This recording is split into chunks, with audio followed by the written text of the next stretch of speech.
that note, we will get started. So, Love, maybe we'll start with you. You want to start us off with introductions? Yeah, my name's Love. I graduated from Stonehill in 2016, which seems just further and further away every time I think about it. I'm currently an executive assistant at Disney Television Animation, working with the team that does all of our favorite Disney Channel TV shows like Phineas and Ferb and such. And after Stonehill, I went to grad school at Boston University. Great. Caitlin? My name's Caitlin. I graduated Stonehill in 2012. So feels even longer now that Love says hers feels longer. I moved out to LA the summer of 2012. I've worked at a couple different companies now, but currently I am the talent relations manager for ABC Television. So I oversee all asks for our talent that are not PR related for the entire network. So we have about 400 talent and executive producers that encompasses. Great. Thanks so much. And Chris? Hey everyone. Now I guess I feel really old. So I graduated Stonehill in 2009, and I also drove out to the West Coast that same year. I went to grad school at Stanford, became a lawyer, and I'm currently working at Google, specifically in Google in a subsidiary called X, which incubates kind of new, kind of cutting edge kind of technology businesses like self-driving cars and autonomous drones and things like that. So I'm an attorney there, helping them with all that sort of stuff. Awesome. Thanks so much. And for anyone who hears my dog upstairs barking, sorry, the UPS truck must be here. But I'd love to kick it off with each of you talking about how your Stonehill experiences shaped where you are now and sort of led you to landing on the West Coast. I can start. So I was a communications and English major at Stonehill. I was English because I like story, and I was communications because I liked media. And I did the LA program in 2014. And while I was out here, I was able to intern at the PR section of NBC, which I thought was really fun. But there's that small part of me that was like, I don't know if PR is exactly what I want. I know I still want to stay connected to story. But like it just wasn't working. And honestly, I think I was very nervous to come out to LA, which is why I had that like, I came back to Boston and I stayed here. But I was staying in touch with a lot of my professors and kind of letting them know I did want to do something more creative, but I was stuck in like another PR job, writing press releases about like light switches in the cloud. So it wasn't what I wanted. And they encouraged me to apply to the grad program at BU, which worked out great. And honestly, I don't think I would have had that push if it wasn't for Professor Mbure just being like, just do it. What's the worst that can happen? And luckily, nothing bad has happened ever since. I can go next. So I also did the LA internship program. I was only the second round of students that participated. I was here in the fall of 2011. I found out about it because I was actually interning and studying abroad in London, and a friend of mine who was the grade before me, she was in the first round. So part of the LA program is you have to write blog entries about your experience. So I happened to find her blog entry and I read about it, and I read them cover to cover, and I basically just said, I have to do this. I have to give it a shot. So I went back, I applied, ended up interning for CBS in their publicity department, similar to Love. And that was kind of my first full television experience. From that, I still talk to my supervisors, my mentors over there. They're kind of like my LA family. They helped me get some of my first jobs out here. They're great for advice, all of that. And I think I went to Stonehill for the study abroad program because I really wanted to go abroad. And I always knew I wanted to work in television, but I had absolutely no idea what side of TV I wanted to be on. So when I saw the internship program, which I know unfortunately you guys can't do right now, but hopefully things like this help a little bit. That was sort of my, okay, this is how I'm going to figure out which part of TV that I like. And I have been here for 9 years. I did not go to grad school. So and I was not planning to go to grad school. So I moved out here directly after because I figured if I don't like it, I'll just go back. No harm done. And at least I can say I tried, but 9 years strong. So it's going well so far. Cool. Yeah, for me, I guess I'm kind of like in some ways an accidental kind of transplant to the West Coast. It's actually kind of funny to say that right now. 'Cause I'm in Vermont at like the grandparents' place right now, holding up with the children during the pandemic for the last 6 months. But originally like an accidental kind of transplant to the West Coast. Like I would say that some of the most kind of profound kind of impacts for me while at Stonehill from an experiential standpoint would be I did a lot of kind of directed research, including the SHORE program, which is like the summer undergraduate research experience, and really took every opportunity I could to take whatever type of kind of small directed research kind of classes I could take. I actually thought that I was going to probably go into academics, become like a professor or something like that, and it only came through that experience. My area that I kind of like focused on a little bit more was improving incarceration conditions for juveniles that were locked in 24-hour facilities. I was a criminology and sociology double major at Stonehill. And I thought that I would go into academics and kind of continue to advocate for that. But then, I started to get drawn more to the direct advocacy of practicing law. And I think that those types of research experiences and going into the facilities where juveniles were detained gave me like a lot of kind of credibility to kind of pursue that interest. I coupled that with doing a lot of kind of volunteer activities while I was at Stonehill. I was really, really involved in like campus ministry and in different volunteer opportunities, including like the Hope program, and traveled to Nigeria while I was at Stonehill to do some humanitarian work and things like that. So when I decided that I wanted to start practicing law, I thought I would focus not like in the technology space, but in this kind of juvenile kind of justice kind of space. And then so really started to apply it to law schools with that in mind. And I wasn't targeting the West Coast. I was just open to like whatever would present itself as like a great opportunity. And actually Stanford Law School, which is where I ended up going, that was my 16th law school that I applied to. I like promised myself, including the people that were writing kind of recommendation letters for me, that I would do no more than 10. And I'm like, no more than 15. And then I'm like, you know what? Maybe I'll try like Stanford. And then, so it was just that like incremental like level of work and that kind of last like application that I ended up, getting into Stanford and thought it would be like a really kind of interesting place for me to kind of pursue that passion. So really, yeah, from an experience standpoint, it was really the kind of academics of doing kind of research I was really interested in, and also the kind of compassionate part of Stonehill that kind of started to build a narrative that I think was attractive to like law schools I was applying to, including Stanford, which happened to be on the West Coast. And then I kind of drove out. Well, so kind of building upon all that, each of you have listed a lot of different things you did in your time here at Stonehill. You were really involved. Looking back, is there anything that you wish you had done or anything specific that students should be thinking about now if they might want to make a big move?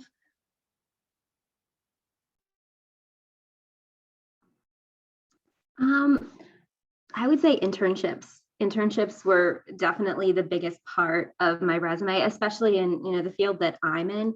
It's all experience based. So they want people who have experience working in an office or experience in PR or dealing with talent, whether it's actors or nonprofit companies, whatever your client is. They want people who have experience dealing with that.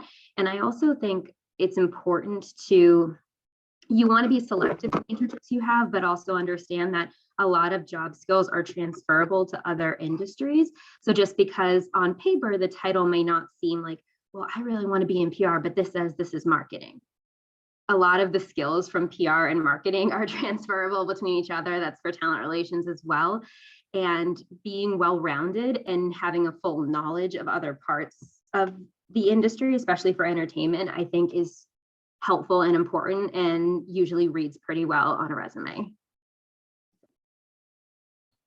Yeah, kind of going off of that, I feel like I also agree internships are very important, but if I could talk to undergrad love, I would also stress the importance of networking with people, which still kind of terrifies me a little bit.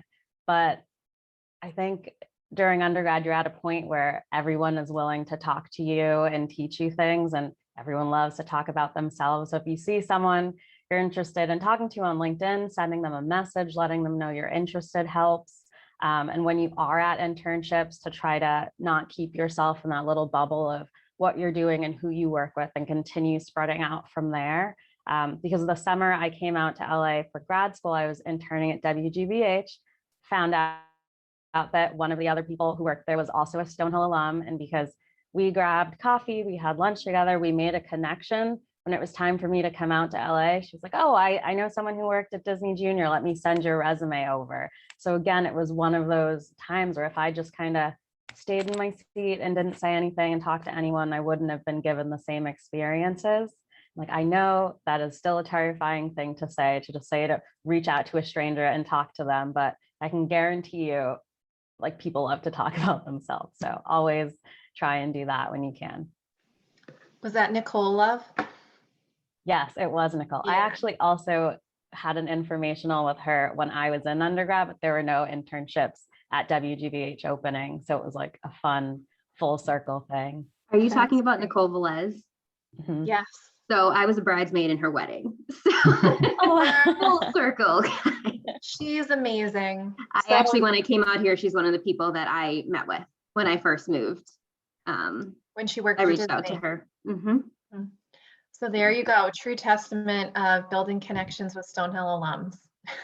Yeah, and then just to kind of take a slightly different take on the question, also, I mean, I would kind of look at who's on Stonehill's campus right now as like a real kind of resource, right? I was really fortunate to have professors at my time at Stonehill that really were great kind of advocates for me, right? And helping me kind of, develop, develop into who I, could be as like a student at Stonehill, and who and like best position me to become like an attorney. And I really think that a lot of why I was able to get into some of the law schools I was able to get into was because I had professors that really took the time to write great recommendation letters and really kind of advocate for like my best interests.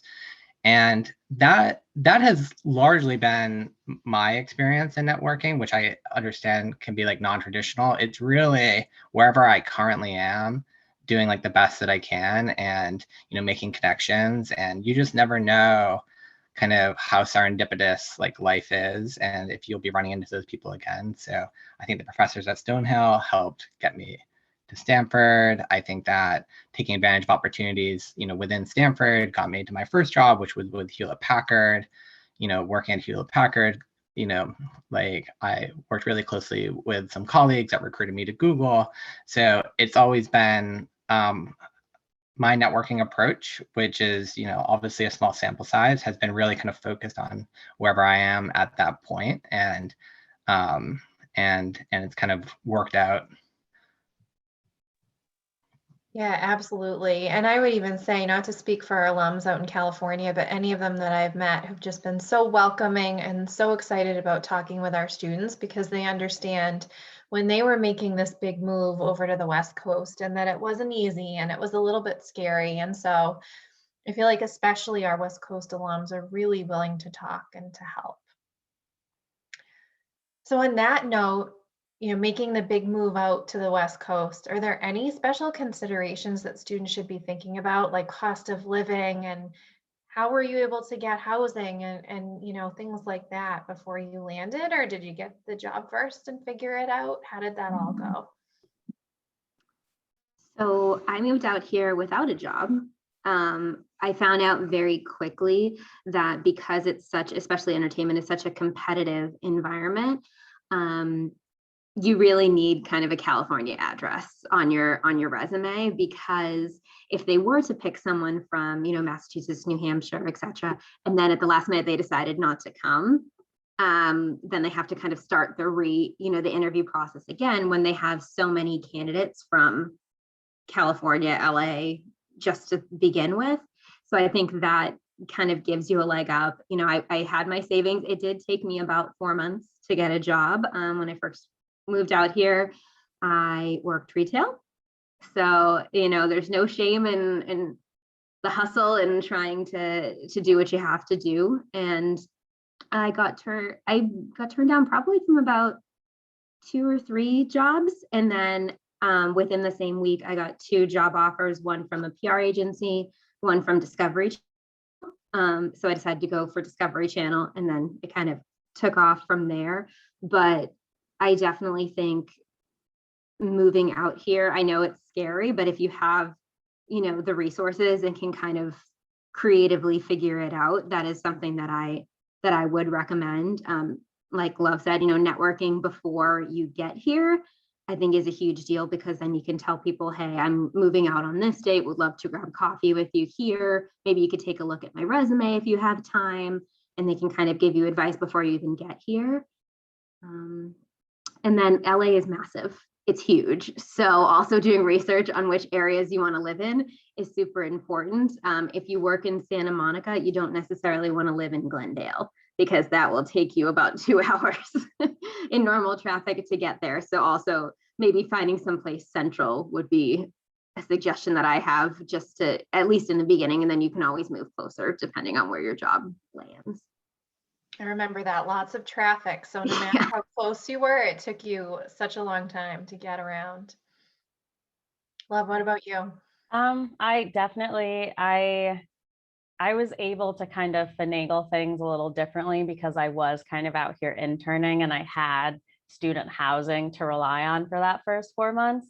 That being said, I didn't get a lot of financial help for my family, so I was saving a lot of money. Even when I was interning, I was still working on the weekends, because I didn't know what was going to happen, but I knew staying in LA and trying to find a job post internship was the best thing to do. And I ended up getting my internship extended, but school housing was running out. So I ended up grabbing a couple of my friends, and we spent a month and a half in an Airbnb while we were trying to figure out where we should live. So I think preparing that way is also really smart. If you have family out here you can stay with for a bit, suggest that too. It's definitely not easy, but it's manageable. Yeah. So I just want to echo something that Caitlin mentioned. I know that in the kind of Silicon Valley kind of area, there is this people tend to kind of move around, and it's sort of a wild trodden path to hop between tech companies. So I think that being out in the area, having an address in the Valley is something that it is important, for better or for worse, right? My experience was different, because when I moved out to the West Coast, it was because I was already, accepted out of grad school. So, just lived on campus housing, and kind of lined up internships during my first year of law school and my second year of law school, and then had a job kind of in hand before I graduated. And so there wasn't a lot of having to rely on my savings. Instead, I just racked up an enormous amount of law school debt, and that's kind of how I made it work for the first few years, before I started actually bringing in an income. So that's my experience.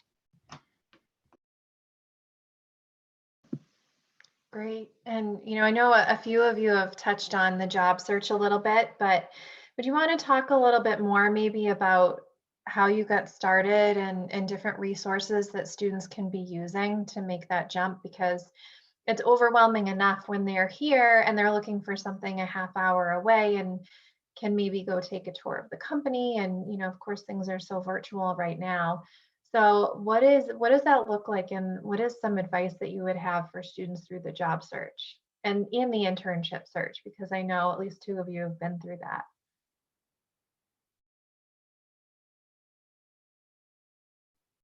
For me, I'd kind of go back to the whole networking and making connections thing.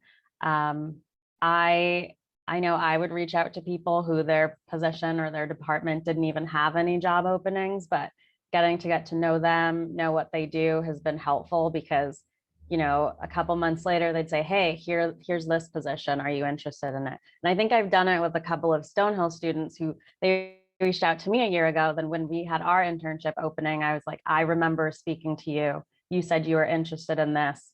Try that. That's really the only advice I can give because that's the experience I've had and that's what's worked for me. I know you guys probably have some different opinions, so open to those as well.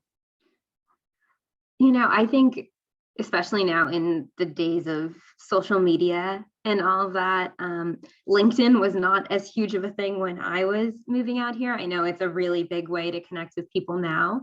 My advice when sending messages on any kind of platform like that is to not just say, hey, you work at this company, can you send my resume to this person?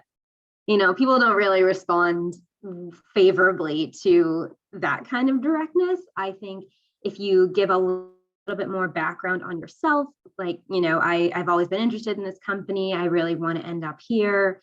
You kind of note that you've looked at their profile, you saw their experiences, and kind of just make it a little bit more personal. I think you're much more likely to get a response that way. Because truthfully, I think I get like 30 messages a week about like, hey, you work at ABC, can you send my resume to this person? And when you're someone who works at the company and you're recommending someone, your reputation also goes along with that recommendation. So most of the time, people are not just going to blindly recommend someone that they have not worked with, talked to, anything like that. So if you give them that opportunity to get to know you a little bit more, I think it will increase your chances. Yeah, and for me, I mean, at Stonehill, I also interned, but not on the West Coast. I interned in London during my senior year at a law firm.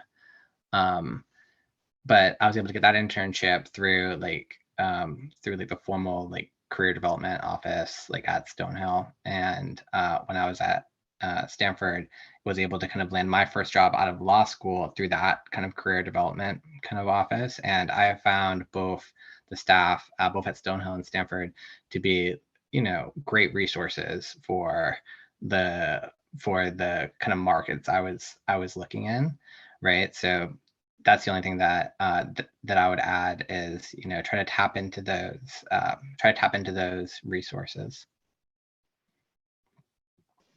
Absolutely. I wanted to add one more thing, and I'm sure you guys all know it, but reaching out to the career services at Stonehill, they taught me so many things about how to interview, how to act that I probably would not have known, like had I not spoken to them. There was a woman who would work at the front desk who, when they did like in-person interviews for some things, I asked her if the jacket was okay, and she like sent me back to my dorm and was like, try to get something that looks more like this. That'll like that's fine, but try this. So they are also a resource. Like, God, I can't imagine how much harder everything would be if I didn't have you guys. Yeah, I mean, shout out. Yeah. And it's also like the experience of interviewing, right? I've been on like a lot of different, interviews, and it's just like a lot of things. It kind of gets better with time and experience, and the ability. Like I think Love, you were saying like a little bit earlier that it's scary sometimes, like in the networking context, but it can also be scary to like go to an interview, especially if like the last interview did not go so well or didn't like materialize in anything, right? So there is something about like perseverance that I think is, important in this process, especially when you are trying to make a transition into a different geographic market where your network may not be as strong or your experience may not seem as relevant because it was, on the opposite coast. So I think that there's probably like a realistic expectation that it's going to be harder in some ways, right, to kind of get your foot in the door. But the hope is, once you do get your foot in the door, then kind of inertia will start to kind of take over, right? And I will say, I haven't spent a lot of time in LA, but like in the Valley, like most people are transplants. So like I also want to highlight that it's not an uncommon experience. It's a competitive kind of market. So it can be hard to kind of get your first job. Yeah, And I I would think- definitely agree. It takes patience. And once you do get that interview, I think it's, when you get your foot in the door and you're going to talk to these people, I think it's super important to be courteous, kind to every single person that you talk to at that company. The doorman, the receptionist, the parking people, because I have actually heard of instances where they were between two candidates and they asked the receptionist, how did they treat you when they came in? And they'd say, oh, well, this person was really nice. And this person was kind of, snooty. They went with a nice person. So, just because it's just about having respect for other people, regardless of if you think they can help you. So just being aware of your, surroundings, always being polite, courteous. And the second you walk through that door, your interview has started, even if you're not in the room yet. So just, being mindful of that and being professional the entire time. Yeah, exactly. And even as early as pulling into that parking lot or waiting outside the front door before your interview, you just never know who will see you, who you'll bump into. And so it's so important to be aware of all that. And, to Chris's point too about having perseverance with the search, it does take a little bit longer. It takes a little bit more work when you're searching across the coast, but I can't stress enough, just lean on your network, lean on the Career Development Center. We have so many great alumni that we can refer you to out in LA, including, or anywhere on the West Coast, including the ones who are here with us today. But use your network and just lean on people, talk to faculty. We're here to help. And just use all the resources available to you, and you'll feel like you're not alone in it. So one of my other questions before we open it up to everybody, and I half know the answer to this. You all have probably spent some time working on the East Coast, and now you all work on the West Coast. What's it like? What's the comparison? Is it more fast-paced, more relaxed? What are some of the differences that you've seen that maybe students should, They start a lot later here. I think, the workday starts at 9, but I would say my emails really get going at like 10 or 11, and they'll go until about 7:30. Don't know why. It might be because it takes people so long to get into the office on a normal basis. But yeah, that's, I think, the biggest thing. I only ever did internships back east. So, Bob and Chris might be able to talk a little bit more about the professional side of it. But yeah, from my experience, that's one thing that I definitely noticed. They also love East Coasters because of our work ethic. So when they see you're from the East Coast, but you have moved here, they do like that. At least in my experience, that's what I've found.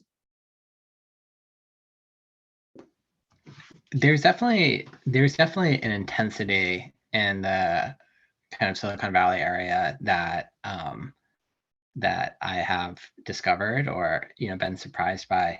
I mean, people tend to work extremely hard. A lot of people have like side hustles or are really imbued with this like entrepreneurial kind of spirit of like wanting to like start a business or to do something in that space.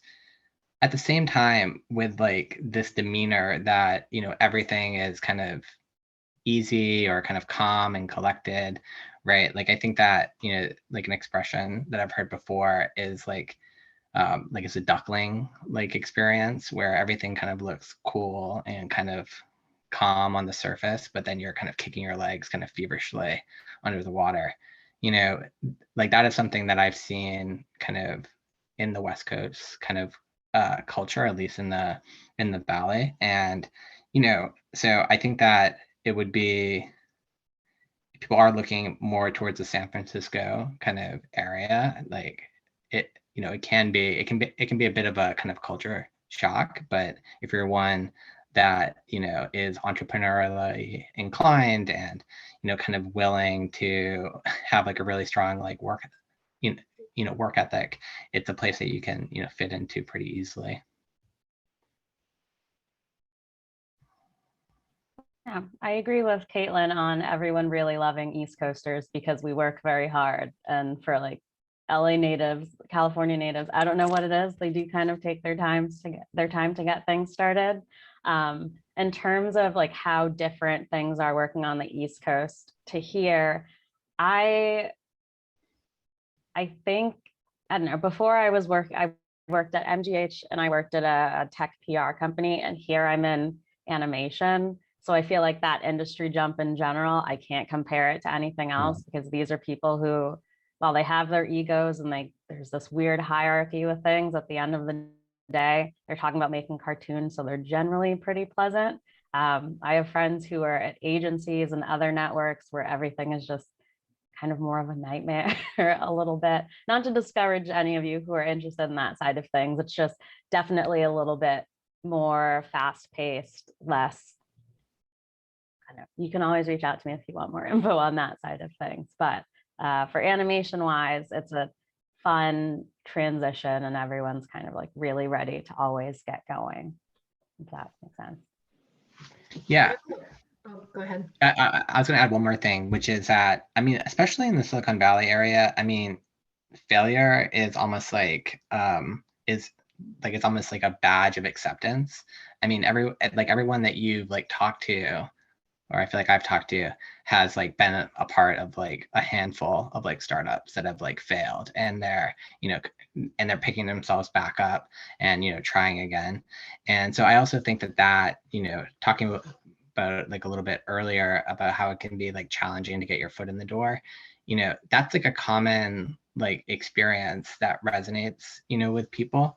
And I feel like it's something that I've had to adjust to because it's so hard at first to like shake off, right? Like a failure, because you're like, is it me or is it circumstantial, right? But I think, being out here for, gosh, like over 10 years and, a good portion of that helping kind of incubate kind of startups, like essentially, and seeing the vast majority of them kind of fail, right, is something that's, scary at first, but once you're kind of indoctrinated into like the culture, it's something that it, becomes much more kind of normal.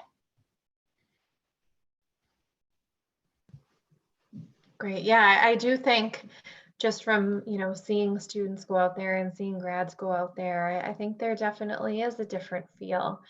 And in a great way. I think for a lot of people, it's a really exciting way to get started, or even, maybe make a change after a couple of years and move out there. So do we have any questions? I'd love to open it up if anyone has anything they'd like to ask. I had a quick question. Great, go ahead, Nicole. About working in the West Coast. Sorry, what was Nicole. that? I think she cut out a little bit. Yeah, Nicole, I think you cut out really quickly. What's the best thing about working in the West Coast? The weather. I was gonna say the weather too, but isn't that such like a cliche answer? I was trying to think if there's anything It is, but it's true. The weather is nice, and I think that East Coast people appreciate it more.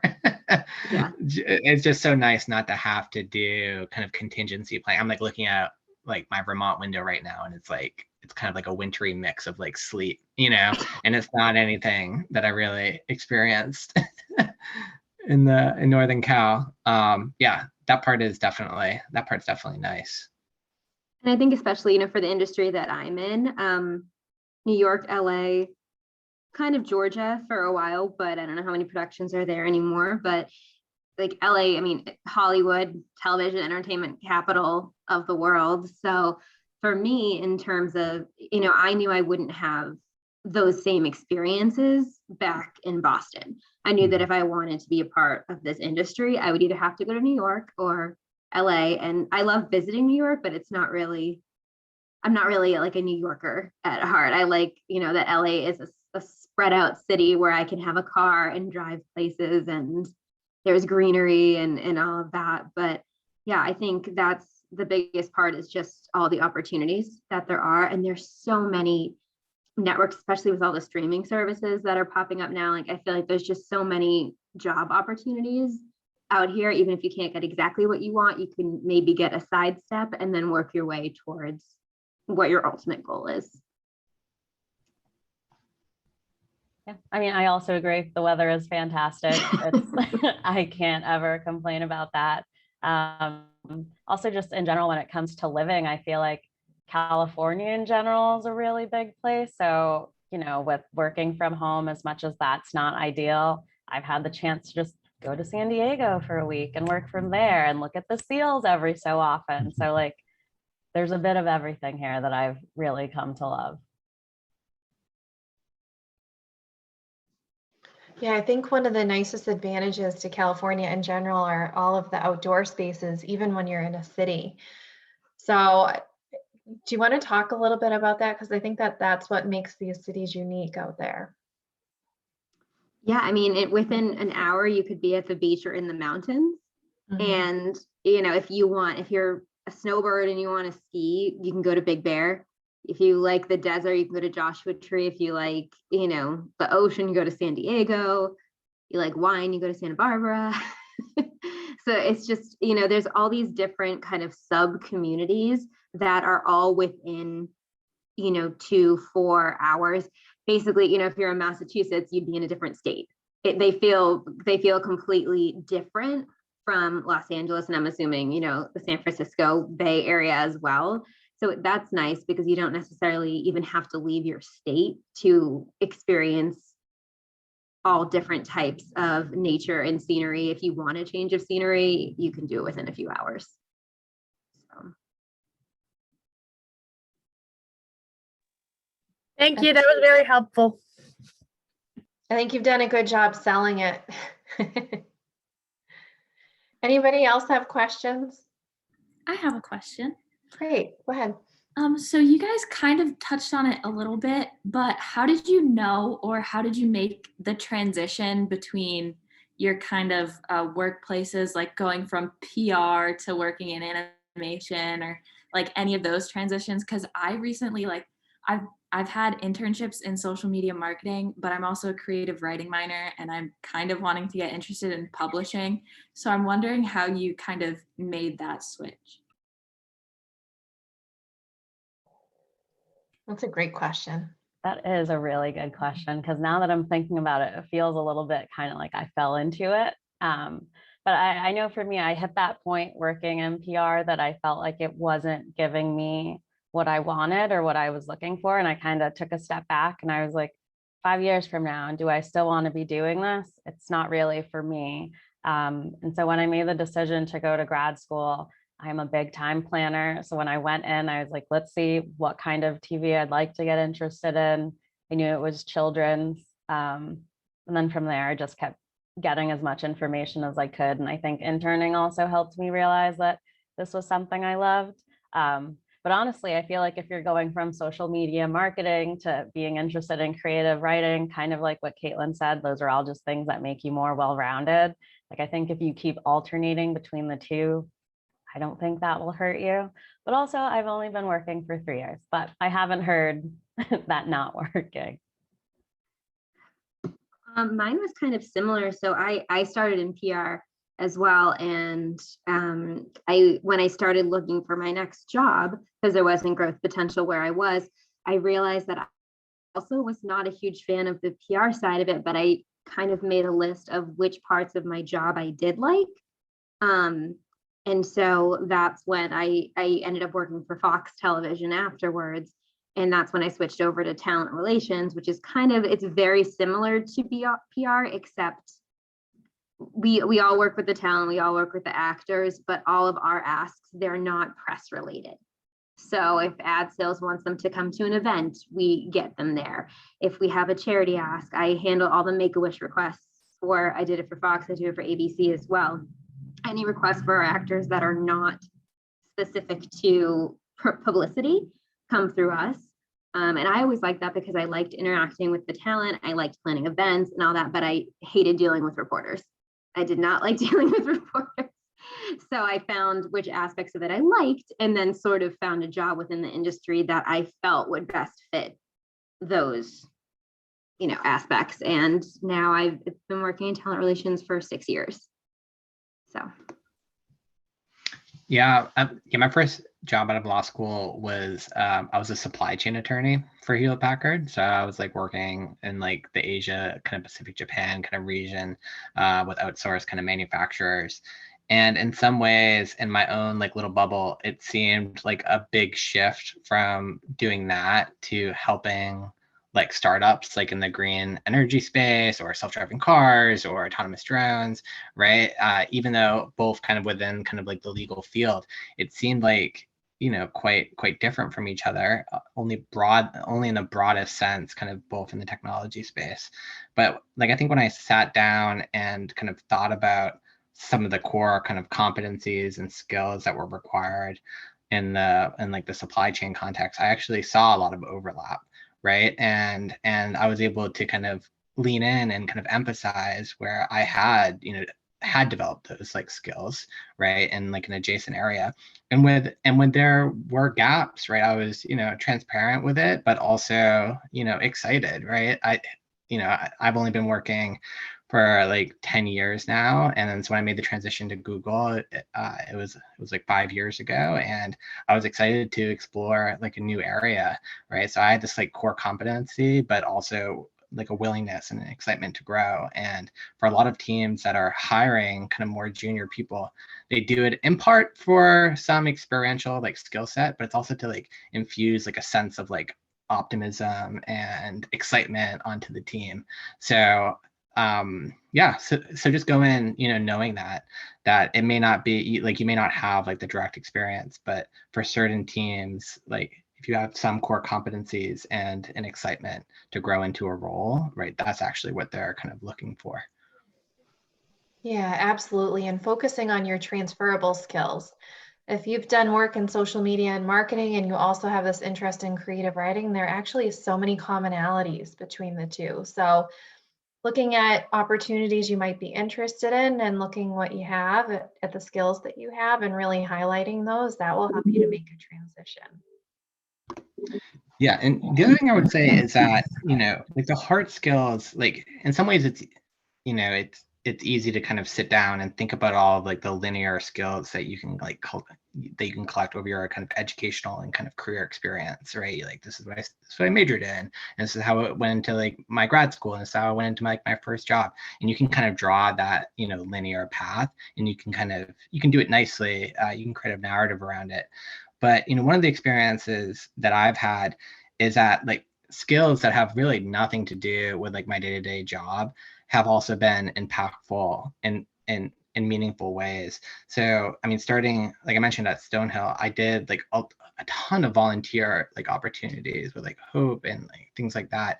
And I actually think that in a lot of ways, that's what made me attractive like to my law school, that I was like this more like well-rounded person, and I had this kind of compassion to help juveniles that were detained, and that came through in my personal statement. So I had the academic piece, right, that kind of allowed me to check like the academic boxes, but it was really those aspects that I think were helpful. And in my first job at like HP, like I helped run their pro bono program, so lawyers who are providing pro bono services to folks in the community, and not in any kind of career oriented way, right? But it opened up like a lot of doors. I all of a sudden, very junior in the department, was interfacing with like the general counsel of like a legal department that has like 1,000 people in it, right? And it's not based on like the substantive like supply chain work I was doing.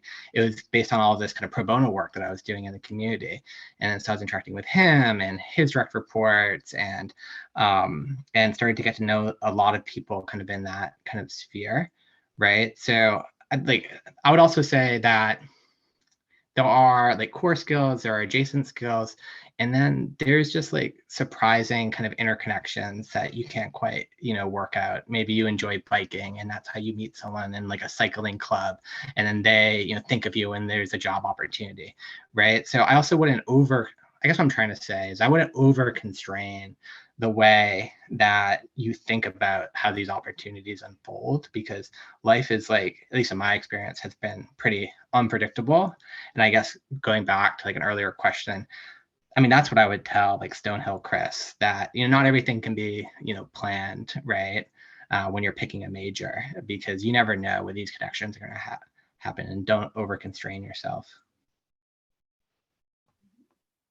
Yeah, sometimes you just have to trust in the process a little bit.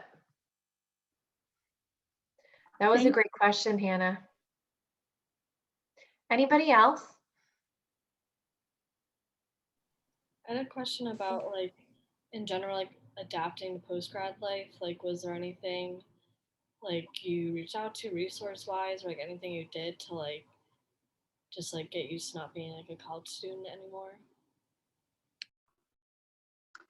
I think it took me a few years to not feel like a college student. Even when I got my first job at Discovery as an assistant, I think I still felt like an intern for a while until I got to hire an intern below me. And that was kind of my realization, like, oh, wait, you're not that person anymore. You actually work here full time.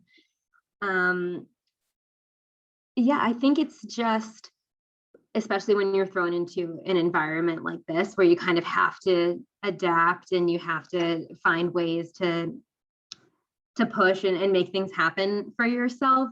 It sort of kind of forces you to go out of that college mindset. You realize you have to get a job because you have to pay for your rent, and you have to get a car, and you have to, and none of these things are cheap, and they're not cheap in Massachusetts, they're not cheap in LA.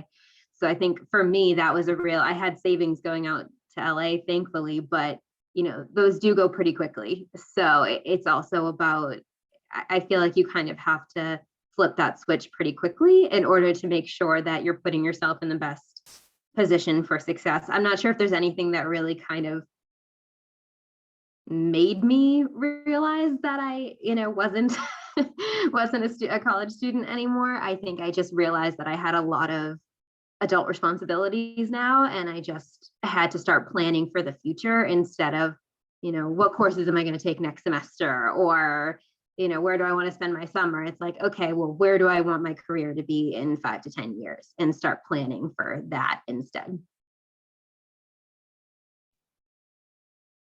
Yeah, I feel like Caitlin was pretty spot on with everything. I know for me, I still don't completely feel like an adult. I had to figure out health insurance last year for the first time, and that was a nightmare. But I'd say, transferring from like graduating to becoming like a real adult, as they say, it's difficult. I remember my first couple months after graduating, I asked my mom if I could go to therapy to talk about how this was such a difficult transition, and it was helpful. And I think another thing too with coming out to LA, or just kind of coming into your own as a young adult, is that a lot of your friends are going through similar things. So like they don't completely know how to navigate. So I've leaned on a lot of my friends for tips. Like I was like, oh, you moved here. How did you figure this out? How do you do your budget? I think it's also a lot easier to ask those questions to someone who's kind of in the same boat as you. Obviously, you want someone who has experience, but when your friends or your peers are going through similar things, they become a very good asset, if not just crying buddy. But you do it. You do get through it. It's a little scary at first, but figure it out.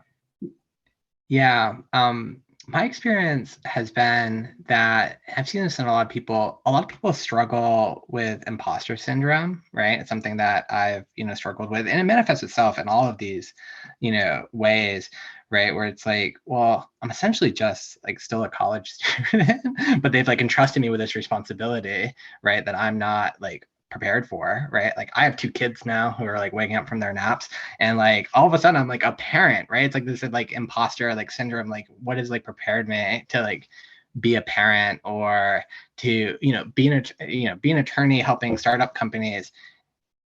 Like one of the things that gives me comfort is that it's what, I mean, a lot of people kind of have this own kind of self-doubt kind of in there, or it's not just, sometimes it feels like it's just you, like you're the only one that they accidentally like hired for this job, and it's just a matter of time until they figure out that you're essentially a college student and you're incompetent or something like that. Like that type of like mentality, a lot of people, especially kind of driven and like high achieving people, kind of fret about, right?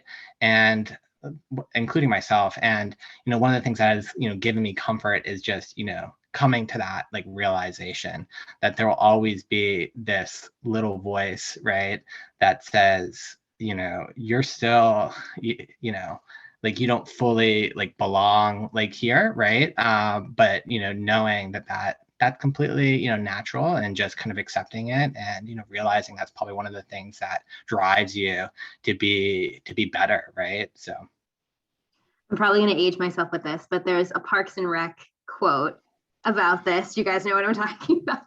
Where April is talking to Chris, and she basically says, I'm going to let you in a little secret. Nobody knows what they're doing. Everyone is just faking it till they make it and going on with their day. And I really feel like, especially when you're getting into the industry, that's such an appropriate quote. You got to approach it with confidence. You've got to just give it your all. Sometimes it works out, sometimes it doesn't. We've all had jobs where we've messed up and done things that we wish we had done a different way, I'm sure. But there's a learning curve in every job that you start. So even if you have been in the industry for 2 years or 20 years, if you switch companies, go to a different job, you're always going to have that learning curve that you have to deal with, regardless of how good you are at your job.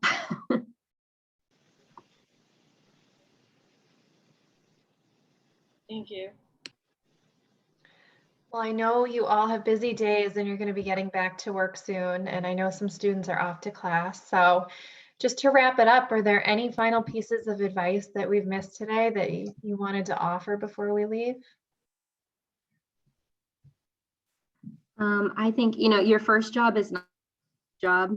It's just something that I tell everybody, any informationals that I do, that's what I say. It's just so important to get your foot in the door, learn what you can, keep up with everybody that you meet, keep those relationships going, try to always leave places on a good note. I'm a perfect example for this. I left Fox for ABC. Disney bought Fox. My boss from Fox is now my ABC boss. So if I had left on, a negative note, that would be a very uncomfortable situation to be in. You just never know. It's a big industry, entertainment, but it's so small. Everybody knows everybody. So it's just really important to always have that professionalism and treat people with respect. And just know that even if you're not in your ideal job to begin with, you can get there. Just learn the skills that you need to learn to get to your next step. Yeah, and I'd say, keep asking questions, keep trying to reach out to as many people as you can, even if you don't think you're interested in what they do, maybe hearing them changes your mind. I think you guys can always shoot me an email if you have any questions. I've heard from like other undergrads, sometimes it's easier talking to someone who has been in your position like recently. So you'd be like, I did that a year ago. I can tell you how it works. So don't always feel like you have to reach out to like the CEO of something. Oftentimes it's the people who are also still making their way up that can truly help and guide you. And don't give up, keep fighting. Yeah, I mean, for me, I guess I've approached a lot of things that I've done in my career with like a sense of enthusiasm. Maybe it's like a cognitive dissonance. I'm not entirely sure. But when I was like a supply chain attorney, like I actually like thoroughly enjoyed what I was doing, even though like everyone else in the department was like, that's the most boring like job. But like I really enjoyed it, right? There were aspects of it that I like really, really enjoyed doing, and I found kind of mentally kind of stimulating, and always kind of approached it with a level like I was always like positive. And I actually had a little bit of the opposite of experience as Caitlin. Someone came in to the company that I was training, right? The company was splitting up. Hewlett Packard was I was splitting up, so I was kind of training that person to take a different job. So in some ways, like my peer. And that person actually ended up leaving and then recruiting me to Google, right? So it wasn't like necessarily like the person that you would expect to be, like the person, like a boss of mine who like leaves and takes me with them or something like that. So yeah, I mean, you never know. And now that I'm at Google, I've, recruited a handful of people that I've, either worked with or went to school with or know. So yeah, I mean, you never know, right? Who you're kind of interacting with and how they will kind of play into your kind of future, life or or career. So just always try to, you know, even if it's not ideal, your current situation, try to find enjoyment, try to find joy, and you'll be surprised how far, at least I've been surprised how far that has gotten me. Thank you all so much for your amazing advice. Thank you, Caitlin, Love, and Chris. This was awesome. And hopefully the students who are here, I'm sure they do feel better about maybe making that move, or at least know where to start and how to look into it. So thank you all so much, everyone. And if I can help you follow up, please feel free to reach out. But I hope you have a great rest of the day. Thank you. Thanks. Thanks Thanks, so everyone. much. Thank you. Bye.